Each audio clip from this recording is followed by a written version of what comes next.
Banks on the move in the after hours. Morgan Stanley announcing it's doubling its dividend. Our next guest says this marks a major turning point for the sector. Let's bring in Mike Mayo, senior analyst at Wells Fargo. Mike, why is this a turning point? Well, this brings in a new era for banks with freedom and flexibility to return capital the way they choose to do so and not wait for the regulators to give their okay.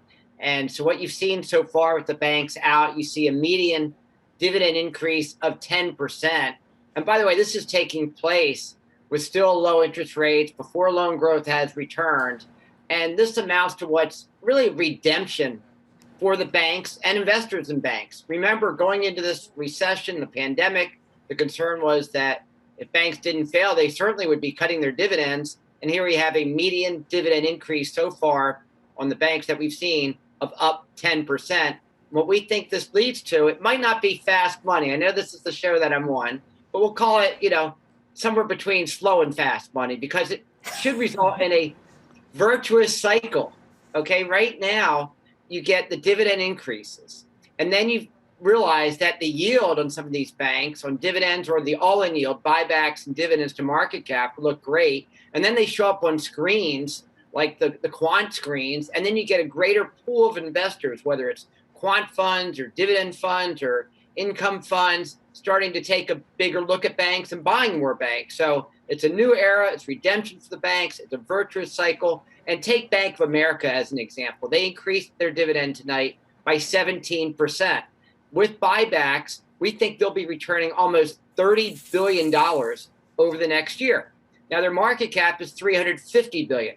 So $30 billion divided by $350 billion is almost 8%. So when we talk about an 8% all-in yield, where globally you get an 8% yield? I mean, junk bonds yield like 4 or 5%. So Bank of America is yielding the all-in yield 300 basis points more than junk bonds. And it's not just Bank of America. It's the banks across the board, right, which are becoming more bond proxy the way. So when you see a gain for Bank of America, since you mentioned it, of 37% this year or 28% for Morgan Stanley, you don't think that looks ahead to this anticipated increase to the gross payout? Well, that's why I rang the bell here. Look, we had, I think what you've seen so far is Act One. And Act One was the improving credit quality from the depths of the pandemic. You've had very strong capital markets. Act Two, it doesn't happen overnight. But over the next 5 quarters, you're likely to see more dividend increases, more buybacks, more of the capital story. And also part of Act Two is the loan growth story. It's not here yet, but over the next several quarters, it just seems very logical that loan growth is going to come back. That's what we're hearing from the banks. We're seeing line utilization improve. We're seeing as supply chains get fixed, then you get more loan growth. And then if you want to stay for Act Three, that's how the industry is driving toward record efficiency over time. But right now, this is the beginning of Act Two, and we say Act Two, lasts for the next 12 to 18 months. Mike, thanks for being on our show. It's Karen. I am, you're preaching to the choir. I'm long banks. I like the valuations. However, the thing that sort of keeps me up at night about the banks is fintech. And I wonder if you could address that sort of, large-scale macro threat to some of these franchises.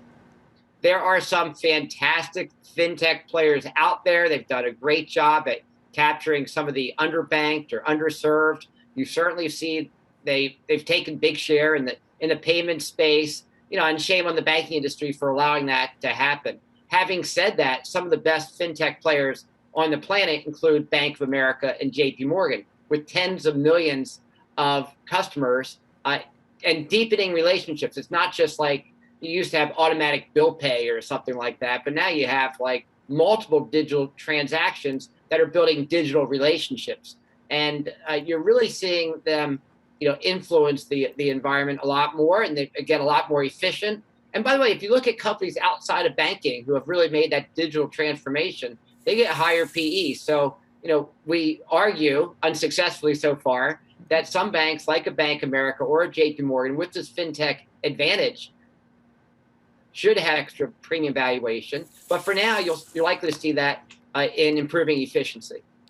Mike, I can't spell doppelganger, but you and Christian Bale, man, I'm telling you, separated at birth, number one. So take that to the bank. Number two, you're all geeked up. They report these banks over the next, I think, the beginning of July, first week, second week of July. What's the one metric we should be looking at above all others? For me, it's always been tangible book. What are you looking at? Well, I really just like seeing improving efficiency, revenues versus expenses. But that's over several years. The one metric I want you to focus on, okay, here's the metric. I think it's a turning point. If it wasn't first to second quarter, and this does apply to fast money, is net interest income. All right, those are traditional banking revenues. And over the past year, we're talking first quarter 21 versus first quarter 20, that was the biggest decline in net interest income in a century. Did you get that? And now we think it's a quarterly, quarter-over-quarter turning point for net interest income. That's partly because the 10-year yield has come up. It's partly because the loans aren't going down as much, and as loan growth comes back. So if it doesn't happen first quarter to second quarter, it's happening second quarter to third quarter, and that will get people to realize, hey, and when you get higher rates and more loan growth on top of that, that's the gravy, and a lot of those revenues will be falling to the bottom line. Mike, good to see you. Thank you. Thanks for having me. Mike Mayo, Wells Fargo. Brian Kelly, I go to you. What do you think of this whole turning point, bell ringing, thesis? Love the bell, first of all. Love the bell. Wish I had one of my own.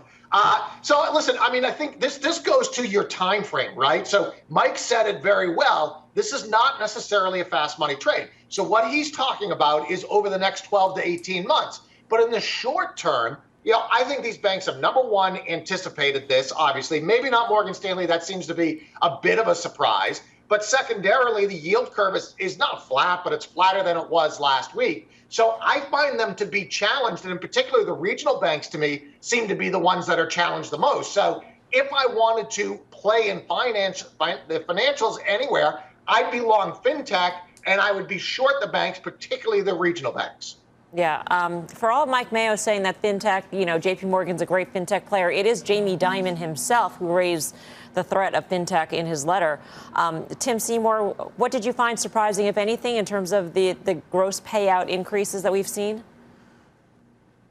Well, no. I mean, look, these banks also think about how quickly and how large they provisioned on COVID dynamics. I mean, there's so much capital, I think, to unlock here. And look, the banks have had a target on their back until they didn't in the Trump administration. And then there were really some concerns, frankly, as we got out of the gates with the Biden administration. So this is, I think, a real relief trade for banks that had run, as we've all said, and priced in some of this good news. But to be clear, and the interesting part I thought about what Mike said, is, the case you've got this dynamic with the lower end of the interest rate curve. And that actually, if anything, the flattening curve has been part of where banks have run into some pressure, I think, on the charts over the last, call it 6 weeks. I think people have been concerned that the net interest revenues or net interest is something that they actually are going to continue to see the tailwind on. So that's, to me, really the crux of this argument. The sensitivity there, I think the market's been overly sensitive in terms of where banks have exposure there. I mean, loan growth is clearly growing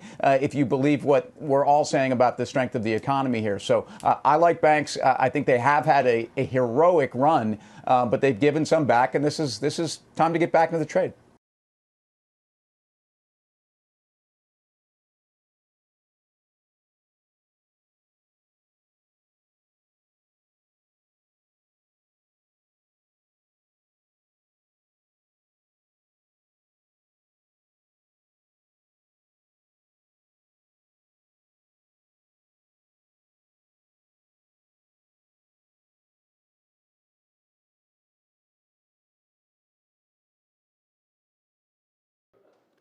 Shepard Smith here. Thanks for watching CNBC on YouTube.